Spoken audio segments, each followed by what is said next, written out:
अधिकार स्वर्ग रे संचित होई अछि अनेक अक्षय आशीर्वाद संबंध रे ए संध्या रे अल्प विषय माने देखिबा भाई भौणी माने जहा कि आम मानकर गौरवमय भरोसा खाली गीत रे गाइले हबो नाय सेई गौरवमय भरोसा कौन बोली कहिले जीवनदायक भरोसा कौन बोली कहिले पितर कहिले जे अक्षय अकलंकित संचित अछि स्वर्ग रे पुरस्कार कौन कौन अक्षय आशीर्वाद अक्षय बोली कहिले ताहा केबेले क्षय हेबो नाय परमेश्वर आदम हवा को अक्षय शरीर देइथिले किंतु आजिर आदम हवा जे आमे माने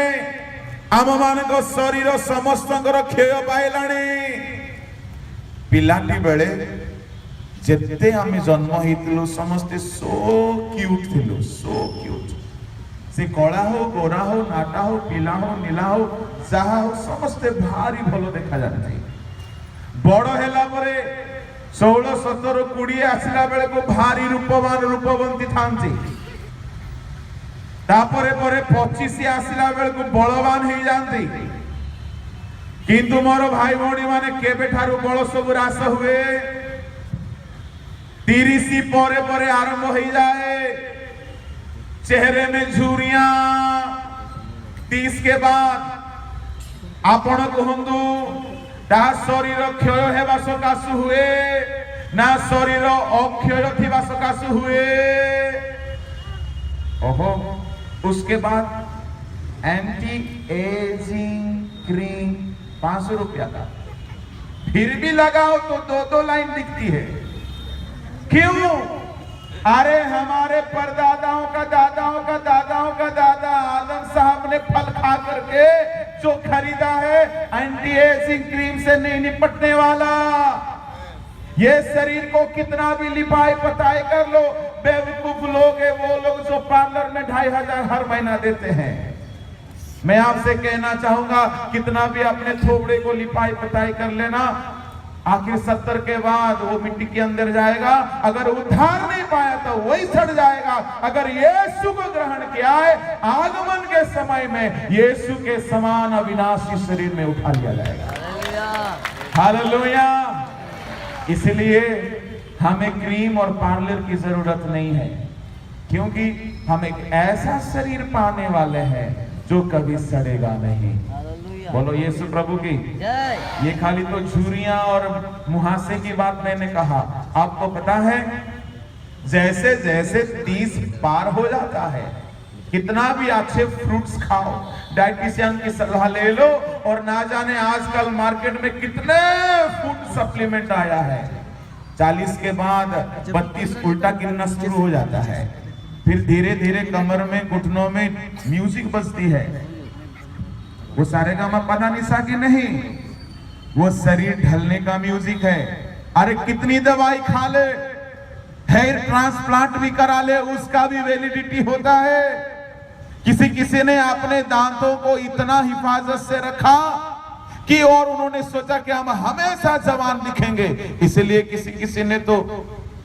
बचपन से ही लिपाई काला पोताई करना चालू कर दिया आजकल के जमाने में किसी को बूढ़ा दिखना अच्छा नहीं लगता हर कोई को इसलिए हम किसी को बूढ़ा बोलते ही नहीं है सब जबान है सब जबान क्योंकि कई बार माफ करिएगा कई बार ना जवान अंदर से होते हैं उम्र तो होता है 70 मन होता है 17 माफ करिएगा इसलिए पहले बोल दिया क्योंकि ये आपकी हमारी कमजोरी नहीं है साहब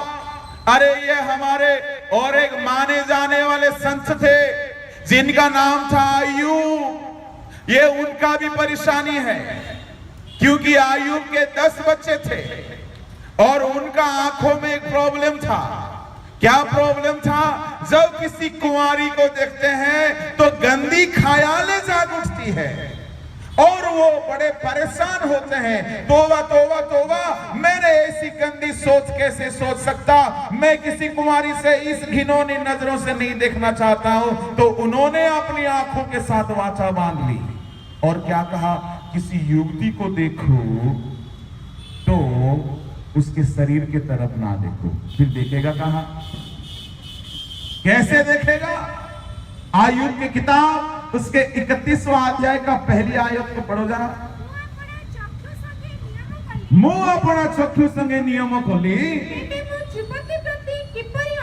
मो जुवती प्रति किपरि अनाइबी। आज्ञा 10टी छुआर बाप कहउछंदी, बयस केते हिथिबो? 10टा छुआर बापा बोली कहले। आपण मान टिके हेल्प करंतु, मोर तो एक्सपीरियंस नाही। कम से कम आज्ञा टिके जोर रे, हाँ 50 यस 50 प्लस, ओके गुड। 50 ऊपर बयसर जने व्यक्ति रास्ता रे गला बेले गुटे युवती झियो को देखिले आंग भितर गिटार बाजुछि, से होउचंदी भक्त आयुब। तेणु से कौन कले? अरे तार मुह को देखिले भी केमती केमती लागुछि, आ तारो आ वर्णना करिबि नै। एडा यूथ मीटिंग होता तो पूरा खोला ऑपरेशन करथांती, जेतो या यूथ मीटिंग नाही। तेणु एतिकी कहिबि, गोटे रूपवती झियो बा गोटे युवती झियो को देखिले आयुब भितर किछि किछि अनुभव हेउथिला। तेणु आयुब कहले मु केमिति देखिबि? नियम कली मोर भाई भौणी माने किपरि अनाइबी बोली से नियम करिथिबे। मुह को देखिले भी किछि किछि हुए, और शरीर आड़ को देखिले तो ब्लास्ट हो जाए, ट्रांसफॉर्मर। तेबे आयुब कौन नियम करिथिबे? देखिबि ही नाई।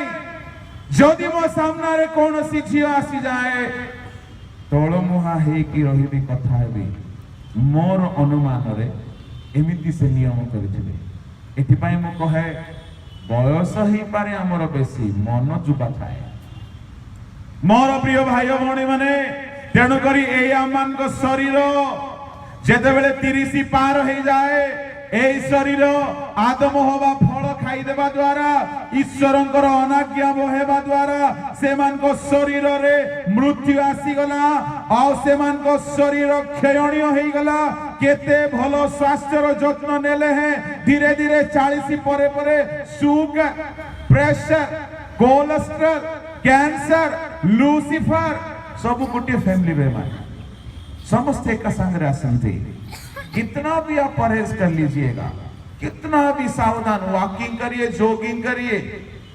कितना भी कुछ कर लीजिए, ये सब आएगा एक के बाद एक मेहमान बन करके आकर के धीरे धीरे धीरे आपके नसों को, नाड़ियों को पकड़ता, फिर हार्ट, गुर्दे, फेफड़ा, फिर किडनी को आधा खा जाता, फिर धीरे धीरे आंख में मोतियाबिंद होने लगती, फिर 2 के इंसान 4 दिखने लगता है, फिर आसमान नीचे धरती ऊपर नजर आता है, फिर रास्ता में सब उल्टा उल्टा नजर आता। इसका मतलब हमारे शरीर किस पड़ाव पर है?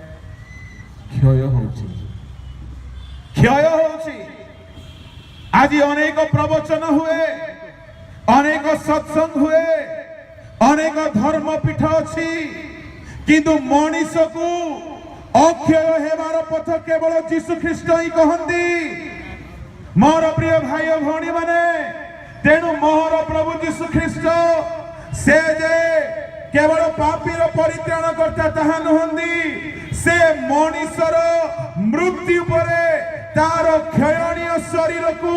अक्षय करिवार जे पुरस्कार से देबा को जाउछंती, एहा केवल आमान प्रभु जीशु ख्रीष्ट को विश्वास करिबा बल रे आमान पाइथाओ। बोलो यीशु प्रभु की हालेलुया, हालेलुया। मोर प्रिय भाई भौणी माने,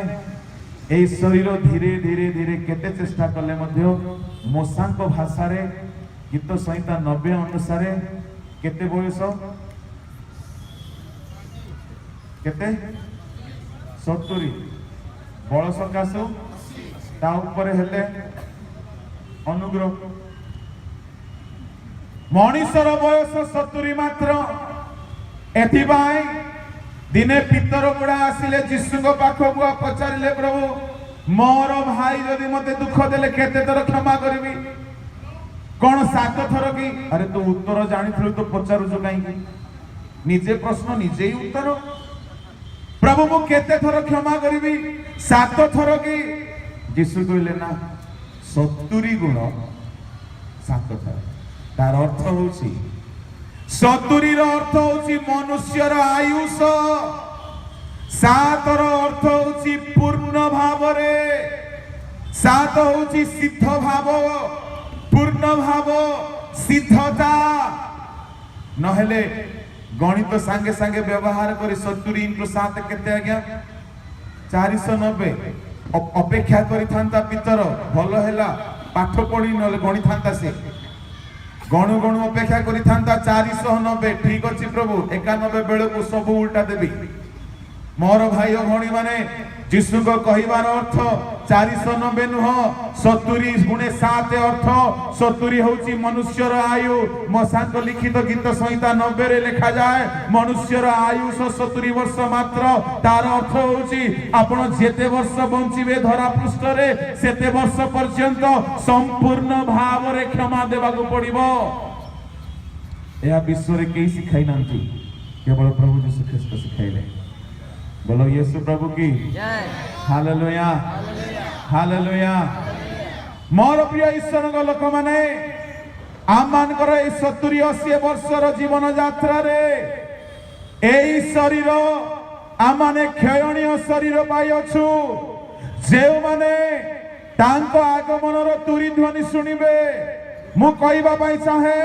समस्ते सुनिबे नाई आउ थरे कहि देउछि केउ माने ताहांको रोब सुनिबे नंबर 1 जेउ माने तांको ग्रहण करी परित्राण पाइछंदी तांको रक्त रे परिष्कृत होइछंदी तांको रक्त रे धौत होइछंदी पाप को छाडी छंदी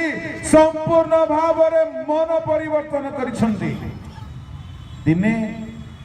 यीशु जेउ नगर रे अधिक शक्ति रो काम कले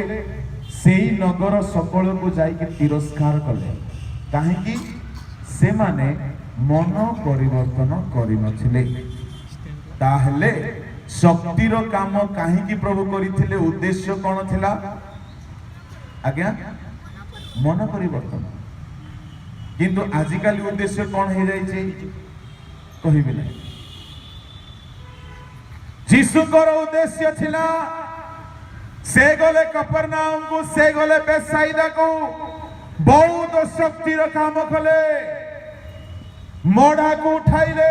अंध को दृष्टि देले लंगड़ा को चालिबा को देले आउ से प्रत्येक मुख बधिर को से कहबा को सुनिबा को शक्ति देले उद्देश्य थिला ए माने आश्चर्य कर्म पाई मन परिवर्तन करन 3.5 वर्ष बहुत बुली बुली बुली बुली बहुत मिराकल से केतना शहर रे कले 3.5 वर्ष रे शेष रे टिके विजिट करी आसिले देखिबी मु एते मिराकल करिछि केते लोक परिवर्तन हिचंती देखिला बेले को जेउ छोटा को सुस्त करिथिले एबे से आगरे धीरे धीरे जाई के पिउथिला मद एबे सुस्त हैला तो मद दुकान को दिन को 4 थर दौड़ के जाउछि आउ से देखिले गोटे व्यक्ति जे अंध थिला कम सिनेमा देखुथिला सुस्त हैला परे बहुत सिनेमा देखुछि आउ जने व्यक्ति तार हाथ नथिला तो मद पी पार नथिला एबे हाथ मिलिबा द्वारा सब निशा सेवन करूछि मोर प्रिय भाई और भणी माने यीशु को समय रे परिहला लोके जो माने आश्चर्य कर्म पाइथिले देखिथिले अनेके मन परिवर्तन कले नाई एति बाय यीशु से नगर को तिरस्कार करिबा पाई लागिले ता माने यीशु सेठारे कहंती माथ्यू कहिर 11 अध्याय टिके पढंतु कोन कहिले 11 रो 20 21 22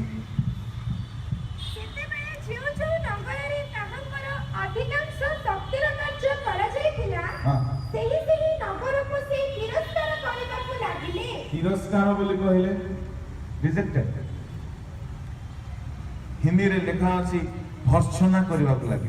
हळ को कारण से माने मन परिवर्तन करि नथिले कारण से माने मन परिवर्तन करि नहंती ताहले आज्ञा हीलिंग मिनिस्ट्री रो उद्देश्य कोन अटे जेब भरना नहीं है मन परिवर्तन जदि मन परिवर्तन जणे हो ना सुस्थता पाइला परे ताहले से मिनिस्ट्री रे संशोधन आनिबा दरकार जीशु तिरस्कार करिबा को लागिले 21 हाय दंडर पात्र कोराजिन हाय दंडर पात्र बेतसाइदा कारण तुम मानक मध्यरे जो शक्तिर कार्य करा जाय अछि सेहि सब जेबे सोर ओ सिदोनरे करा जाय थांता तेबे से माने अनेक काल पूर्वरु अखा भिंडी पाउसरे बसी मन परिवर्तन करि थांते तथापि मु तुम मानक कहू अछि विचार दिनरे तुम मानक दशा अपेक्षा सोर ओ सिदोनर दशा सहनीय हेबा विचार दिन रे तुम मानकर दशा तुम मानकर दंड भयंकर हेबो केउ मानकर जो माने कि मन परिवर्तन कले ना खाली सुस्थता सुस्थता सुस्थता मोर भाई भौणी माने तेणु करी प्रभु कहंती अंध होई कि स्वर्ग रे जीवार भल अठे आखि थाई नरक रे न जाओ तेणु प्रभु जीशु ख्रीष्टंकर आरोग्य कर्म करिवार उद्देश्य थिला प्रत्येक व्यक्ति को से तांको शक्तिर आस्वादन कराई मन परिवर्तन आड़ को टाणी नियंदु शक्तिर काम देखिबा लोक बेसी परिवर्तन हेले नै अनेक जगह से दया सकाश सुस्थ कले किंतु आउ जनकर मिनिस्ट्री थिला से थिली डुबक जहन कोनो से मिराकल कले नै खाली प्रचार कले लोक माने थोड़ी थोड़ी मन परिवर्तन कले हालेलुया हालेलुया मोर प्रिय भाई भौणी माने आगमन समय रे जो माने वास्तव रे परित्राण प्राप्त डुबन नीचंती पवित्र आत्मा रे मुद्रांकित होइचंती से मान को शरीर रे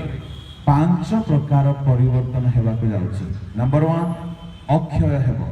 जहा लिखा जाए टिके दोहराई भी अनेक जगह रे मैं यह कहिछि किंतु जेहेतु ताहा मानकर गौरवमय भरोसा सेति पई टिके दोहराई कालीर विषय आड़ को आम अग्रसर हेबा जहा लिखा जाए